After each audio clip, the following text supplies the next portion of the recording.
그동안 안녕하셨습니까?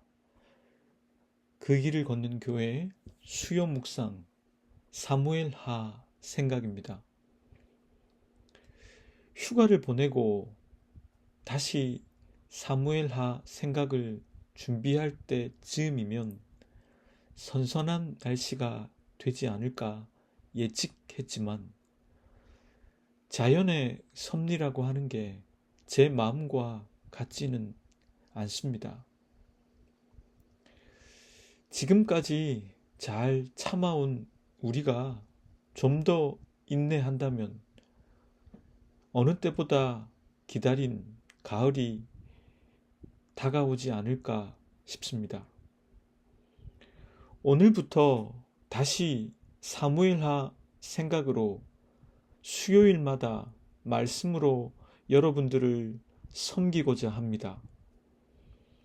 말씀의 뜻을 바로 전하려는 저의 연구와 기도, 그리고 묵상이 여러분들께 추상적인 도움이 아니라 실제적인 도움이 되길 바라는 마음으로 오늘의 본문을 펼쳐 보겠습니다. 오늘의 스토리는 다음과 같습니다. 사울 집안과 다윗 집안 사이에 전쟁이 계속되었습니다. 그 가운데 다윗은 점점 더 강해지고 사울 집안은 점점 더 약해졌습니다. 다윗은 6명의 아들을 낳았는데 순서대로 보자면 이스라엘 여인 아히노암에게서 낳은 암논, 나발의 아내였던 아비가일에게서 낳은 길르압, 그술 왕 달메의 딸 마아가에게서 낳은 압살롬, 학깃에게서 낳은 아도니아, 아비달에게서 낳은 스바랴, 에글라에게서 낳은 이드르암까지. 이들은 모두 다윗이 헤브론에 살 때 낳은 아들들입니다. 사울 집안과 다윗 집안의 전쟁이 계속되는 가운데 북쪽에서는 군대 장관인 아브넬의 권력이 점점 더 강해졌습니다. 사울의 후궁 가운데 리스바라는 여자가 있었는데 아브넬은 그 여자를 범했습니다. 사울의 아들 이스보셋이 아브넬에게 이 문제를 지적하자 아브넬은 오히려 화를 내면서 다음과 같이 말합니다. 임금께서는 내가 유다의 빌부터 살아가는 개로밖에 보이지 않습니까? 나는 오늘날까지 임금님의 아버지 사울 집안과 그의 형제들과 친구들에게 충성을 다했고 임금님도 다윗의 손에 넘겨주지 않았습니다. 그런데도 임금님은 오늘 이 여자의 그릇된 행실을 두고 나에게 누명을 씌우려는 것입니까? 주님께서 이미 다윗에게 약속하신 것이 있습니다. 이제 저는 다윗 편을 들어서 하나님의 뜻대로 하겠습니다. 그렇게 하지 않는다면 하나님이 아브넬에게 벌을 내리시고 또 내리셔도 좋습니다. 하나님은 이 나라를 사울과 그의 자손에게서 빼앗아 다윗에게 주실 것입니다. 하나님이 다윗을 이스라엘과 유다의 왕으로 삼으셔서 북쪽 단에서부터 남쪽 브엘세바에 이르기까지 다스리게 하실 것입니다. 이 말을 듣고 이스보셋은 두려워 한마디도 하지 못했습니다. 아브넬은 다윗에게 사람을 보내어 이런 자신의 마음을 전합니다. 다윗은 사울의 딸 미갈을 데리고 오라고 합니다. 아브넬은 이 말을 듣고 사람을 보내 발디엘에게서 미갈을 빼앗아 옵니다. 발디엘은 울면서 바우림까지 미갈을 따라갑니다. 아브넬은 이스라엘의 장로들과 상의하여 이스라엘의 왕으로 다윗을 삼기로 하고 헤브론으로 길을 떠납니다. 다윗은 아브넬과 그를 따라온 사람들을 위해서 잔치를 베풀었습니다. 아브넬은 다윗과 언약을 맺고 다시 돌아가는 길에 오릅니다. 온 이스라엘의 높으신 임금님 앞에 모아놓고서 임금님과 언약을 세우게 하겠습니다. 그러면 임금님이 원하시는 어느 곳에서나 원하시는 대로 왕이 되셔서 다스릴 수 있습니다. 라고 아브넬은 말했습니다. 그때 다윗의 부하들이 요압을 따라 습격하러 갔다가 많은 노략물을 가지고 돌아왔습니다. 요압은 아브넬이 헤브론에 왔다가 무사히 돌아갔다는 말을 전해 들었습니다. 그는 다윗에게 항의하면서 이렇게 말합니다. 임금님이 어찌하여 이렇게 하실 수가 있습니까? 아브넬이 임금님께 왔는데 임금님은 어찌하여 그를 그냥 돌아가게 하셨습니까? 아브넬은 임금님께서 잘 아시다시피 임금님을 속이려고 온 것이며 임금님이 드나드는 것을 살피고 임금님이 하고 계시는 일을 모조리 알려고 온 것입니다. 이렇게 말한 뒤에 요압은 사람들을 시켜 아브넬을 뒤쫓게 하였고 그를 붙잡아 다시 헤브론으로 데리고 옵니다. 다윗은 이 일에 대해 전혀 알지 못했습니다. 요압은 성문 안으로 아브넬을 데리고 와 동생 아사헬의 원수를 갚으려고 아브넬의 배를 찔러 죽였습니다. 이 소식을 들은 다윗은 이 죽음은 자신과 아무런 상관이 없다며 선을 그었습니다. 그리고는 요압을 나무라면서 다음과 같이 말합니다. 넬의 아들 아브넬이 암살당했으나 나와 나의 나라는 주님 앞에 아무런 죄가 없다. 오직 그 죄는 요압의 머리와 그 아버지의 온 집안으로 돌아갈 것이다. 앞으로 요압의 집안에는 고름을 흘리는 병자와 나병 환자와 지팡이를 짚고 다니며 다리 저는 사람과 칼을 맞아 죽는 자들과 굶어 죽는 사람이 끊어지지 않을 것이다. 다윗은 온 백성에게 명령하여 아브넬의 장례식을 치르도록 했습니다. 다윗은 아브넬의 무덤 앞에서 울었고 온 백성도 함께 울었습니다.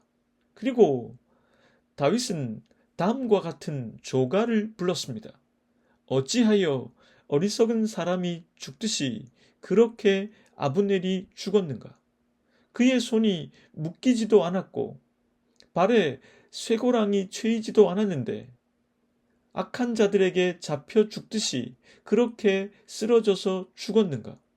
그러자 온 백성이 아브넬의 죽음을 슬퍼하며 다시 한번 울었습니다. 다윗은 백성들이 음식을 권했지만 해가 지기 전까지 먹지 않았습니다.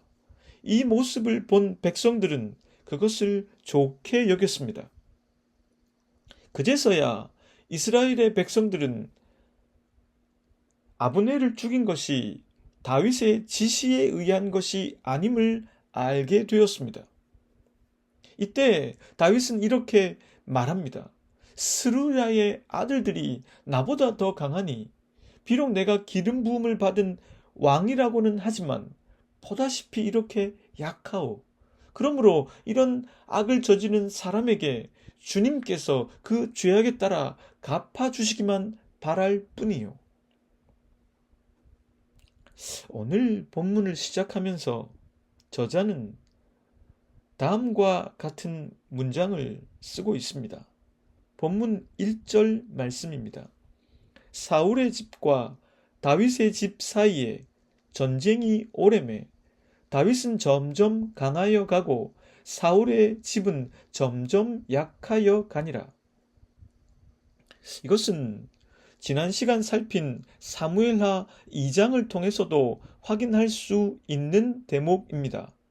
북쪽에 이스보셋 그리고 남쪽에 다윗, 이렇게 두 세력 간의 치열한 전투는 결국 남쪽 다윗 편의 승리로 귀결되고 있었습니다. 하나님의 약속과 말씀은 점점 더 구체화되어 가고 있었으며 현실이 되어가고 있었습니다. 저자는 그것의 또 한 가지 예로서 다윗이 헤브론에서 낳은 6명의 아들들에 대해서 기술하고 있습니다. 다윗은 헤브론에서 7년간 유다의 왕으로 통치했는데 그 기간 동안에 그가 낳은 아들은 6명의 부인에게서 6명 아들이었습니다. 나중에 중요하게 등장하게 될 암논, 압살롬, 그리고 아도니아 등 총 6명의 아들을 얻었습니다. 솔로몬은 헤브론에 머물 때 태어나지 않았기 때문에 기록되지 않은 것입니다. 저자는 6명의 아내와 6명의 아들을 두었다는 기록을 통해서 다윗은 점차 세력을 확대해 나가고 있으며 생육하고 번성하는 복을 받고 있다는 것을 표현하고 있습니다. 그렇다면 오늘 본문을 통해서 우리가 조명해 생각해 보아야 할 주제들을 살펴보겠습니다. 저는 오늘 본문을 통해 다음 두 가지의 주제로 생각을 해보려 합니다. 첫째는 본문의 등장인물을 통해서 드러나고 있는 자기 이익을 추구하는 행동입니다. 아브넬은 사울의 충성스러운 신하였습니다. 그랬기에 사울의 아들 이스보셋을 왕으로 삼아 사울의 왕가를 이어가도록 했습니다. 그는 아사헬과의 장면에서 아사헬을 죽이고 싶어 하지 않았던 인물로 묘사되었습니다. 그는 신중했으며 용맹했고 또 훈련이 잘 된 좋은 장군이었습니다. 그러나 그도 인간일 따름입니다. 북쪽의 권력의 정점은 이스보셋이 아니라 실권을 가진 아브넬이었습니다. 이스보셋은 북쪽을 장악하지 못했습니다. 그런 가운데 아브넬이 사울의 첩이었던 리스바라는 여자를 범합니다. 이것은 단순히 아브넬의 생물학적 욕망 때문이 아닙니다. 고대 사회에서 첩이라는 것은 왕실의 권위와 힘을 상징합니다. 왕실의 권위는 남성다움, 다산, 성적 기능의 왕성함 등에서 나온다고 생각했기 때문입니다. 그러니 아브넬은 사울의 첩을 취함으로써 자신이 권력을 가지려는 의지를 노골적으로 드러내고 있는 것입니다. 이스보셋이 이 행위에 대해서 항의한 것은 그런 아브넬의 권력 의지를 잘 알고 있었기 때문일 것입니다. 이스보셋은 그런 아브넬을 군사적으로 제압할 힘과 권위를 갖고 있지 못했습니다. 아니, 오히려 아브넬에게 혼이 나고 아브넬은 하나님께서 약속하신 대로 다윗을 북쪽 이스라엘의 왕으로 삼겠다고 말합니다.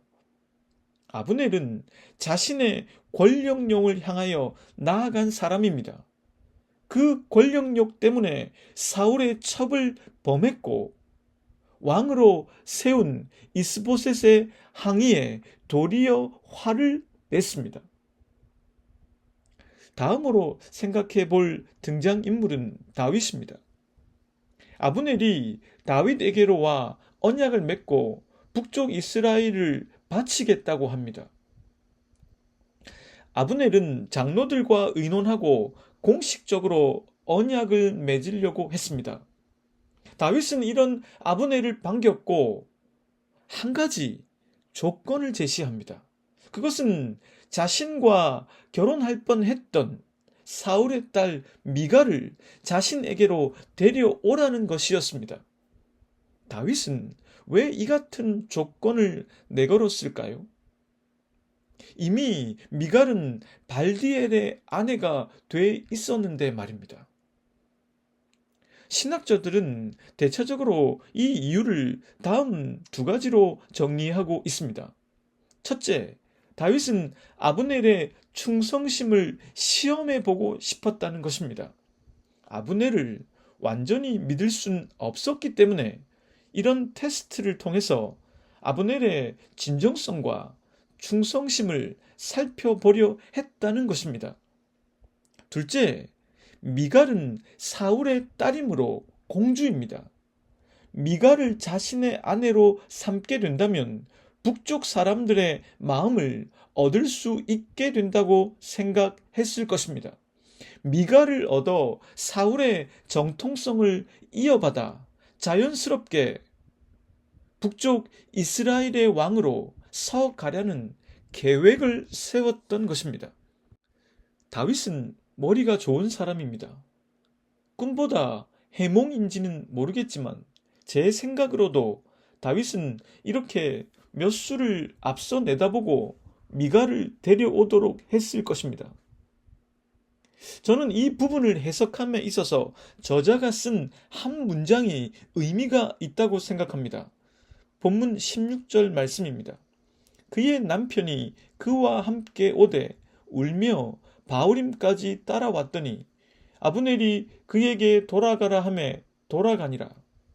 저자가 이 문장을 기록한 것은 물론 독일 성서공회의 해설처럼 미갈의 남편이 공적인 나란 일 때문에 개인적인 슬픔을 경험하게 된 것으로 볼 수도 있습니다.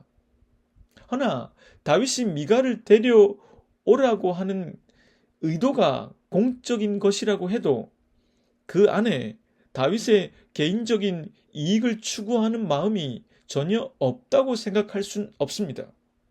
다윗도 나름대로 계산을 했고 아브넬의 충성심을 확인하면서 동시에 사울 왕가의 정통성을 얻어 통일 왕국의 왕으로 나아갈 발판을 마련하고자 했던 것입니다.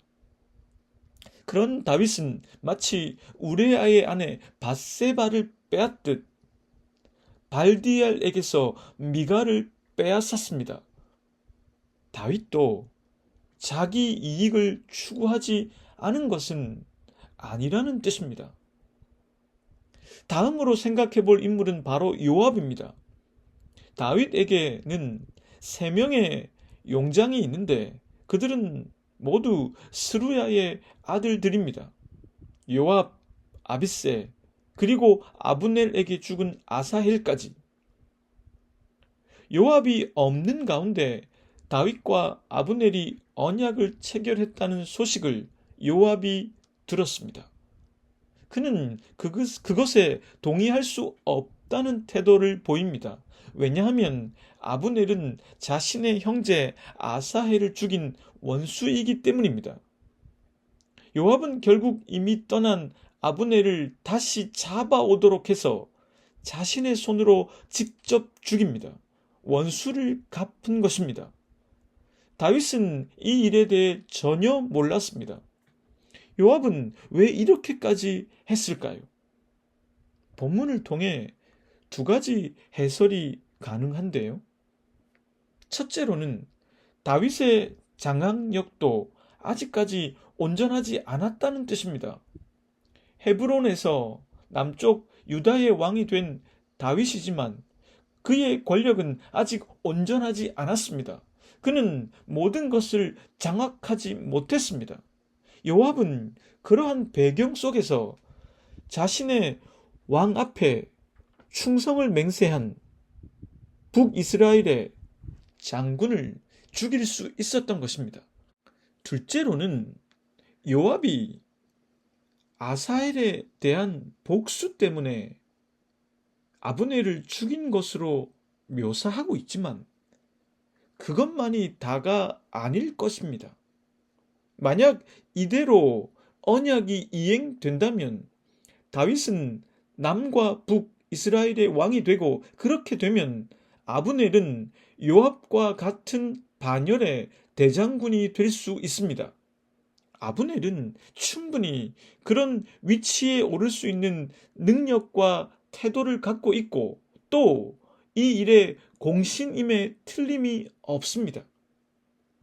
하늘 아래 두 태양이 존재할 수 없듯 요압은 다윗 휘하의 군대를 다스리는 우두머리로 자신만이 우뚝 서 있기를 원했습니다.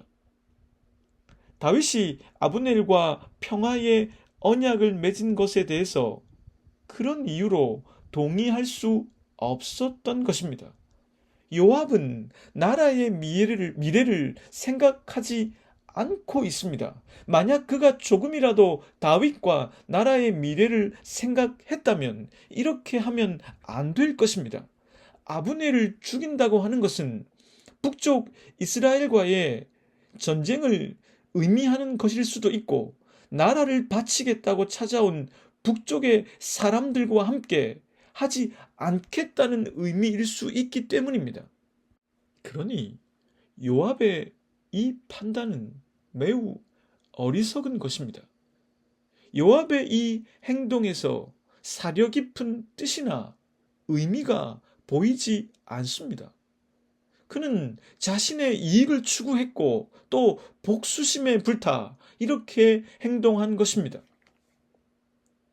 우리는 때때로 우리와 거리가 있는 정치 지도자들과 권세를 잡은 사람들의 선택과 행동에 대해서 뭔가 나와는 다른 의미가 있을 거라고 생각하지만, 의외로 그들은 정말 단순해서 자기 이익을 위해서 뭔가를 하고 있을 때가 더 많지 않을까 하는 생각을 가져보게 됩니다.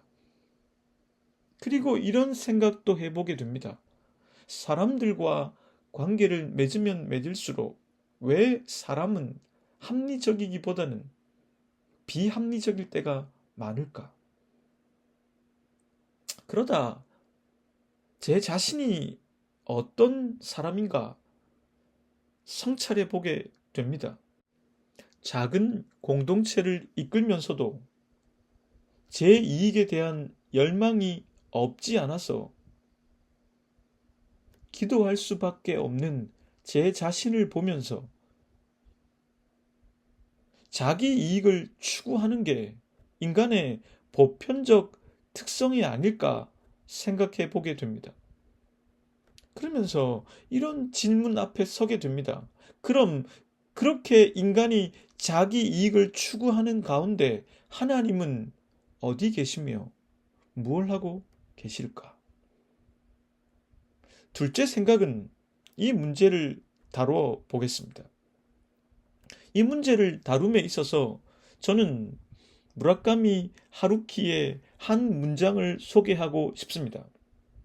저희 아이들이 제 생일에 선물로 사준 하루키의 도시와 그 불확실한 벽이라는 책을 제가 요즘 즐겁게 읽고 있는데, 그곳에 나오는 문장입니다. 그림자는 빛이 있는 곳에서 사람과 같이 움직이고 빛이 없는 곳에서는 살그머니 모습을 감춘다. 이 문장을 쉽게 풀어보면 빛이 있는 곳에선 그림자가 있고 빛이 없는 곳에선 그림자도 없다는 것입니다. 그림자를 인간의 자기 이익 추구라고 비유하고 빛을 하나님의 은총이라고 비유하면 어떠할까 싶습니다. 그럼 이렇게 풀어볼 수가 있습니다. 하나님의 은총이 있는 곳에선 인간의 자기 이익 추구가 있다. 하나님의 은총이 없는 곳에서도 물론 인간은 자기 이익을 추구하겠지만 하나님의 은총이 없는 곳에서는 그게 자기 이익을 추구하는 것인지도 잘 분별하지 못하기 때문에 하나님의 은총이 없는 곳에서는 인간의 자기 이익 추구도 없는 것은 아니지만 잘 드러나지 않는다고는 할 수 있을 것입니다. 아브넬은 아브넬대로, 요압은 요압대로, 그리고 다윗도 인간이기에 다윗대로 자기 이익을 추구하는 그곳에 하나님의 은총이 있다고 할 수 있습니다. 빛이 있으니 그림자가 있는 것입니다. 빛이 있으니 그림자가 드러나는 것입니다.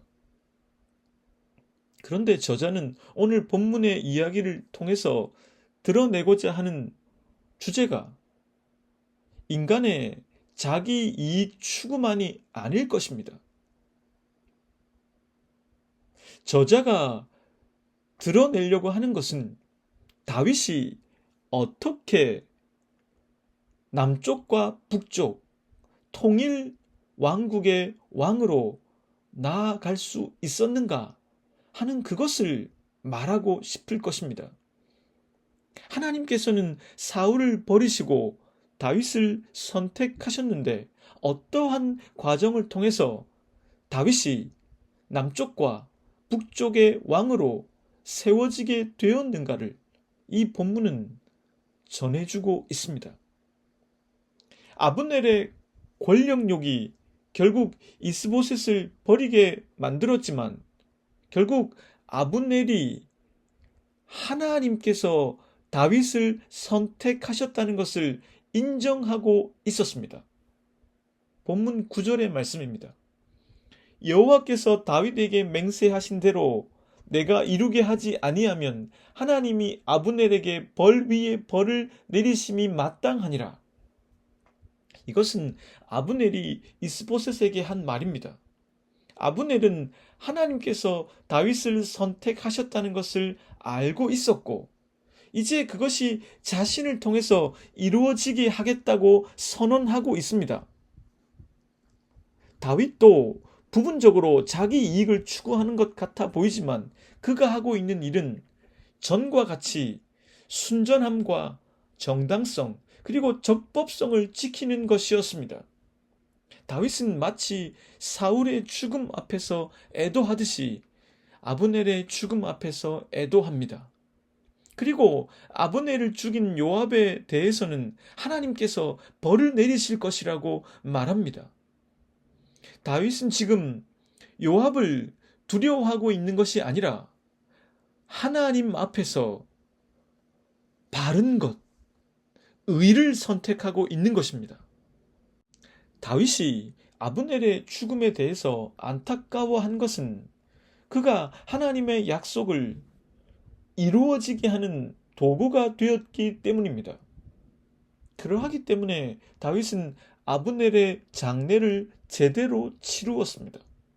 그가 조가까지 지어 불렀습니다. 다윗의 조가입니다.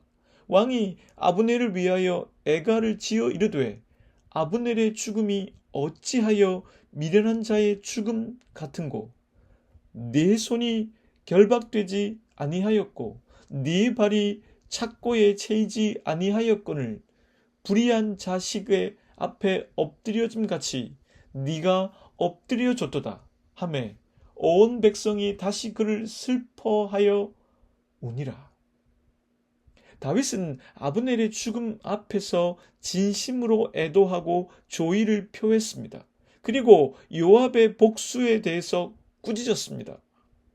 사람들이 자기 이익을 추구하는 것 같아 보이는 상황 속에서도 다윗은 하나님께서 자신에게 약속하신 바를 위해서 열심히 일하고 계시다는 것을 놓치지 않았습니다. 그래서 다윗은 적법하게 의롭게 이 일을 처리했습니다.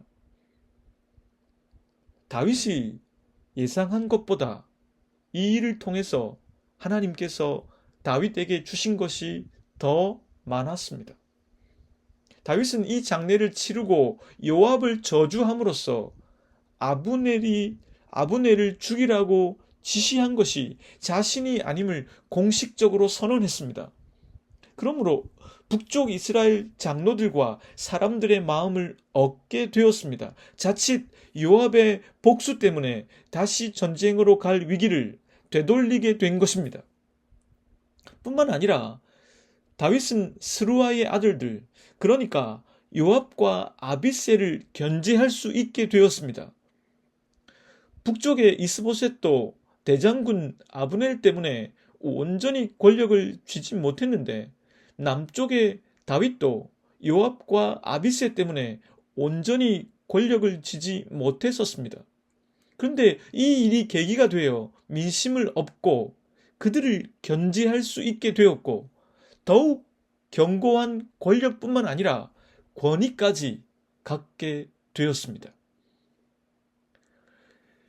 빛이 있는 곳에서 그림자가 있지만 그 그림자가 무슨 힘과 영향력이 그리 크겠습니까? 여호와의 약속은 감추어진 듯 보이지만 인간들의 자기 이익 추구 가운데서도 그 기능을 수행하고 있습니다. 인간들이 자기 이익에 급급한 행동을 하는 가운데 하나님의 약속은 쉼 없이 작동하고 있다는 것을 우리는 기억해야 할 것입니다.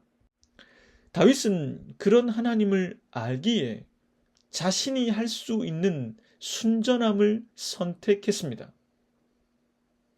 그리고 이보다 더 좋을 수 있을까 싶은 방법으로 통일 왕국의 왕으로 나아가고 있습니다. 함께 기도하겠습니다. 하나님, 저희들도 별로 다르지 않는 사람들입니다. 그래서 더욱 성경에 약속하신 언약이 지금 이 순간에도 작동하고 있다는 것을 믿을 수밖에 없습니다. 다윗처럼 저희가 할 수 있는 선과 순전함을 행할 수 있도록 도와주십시오. 그래서 여호와를 경외함으로 섬기고 떨며 또 즐거워할 수 있도록 도와주십시오. 예수 그리스도의 이름으로 기도드립니다.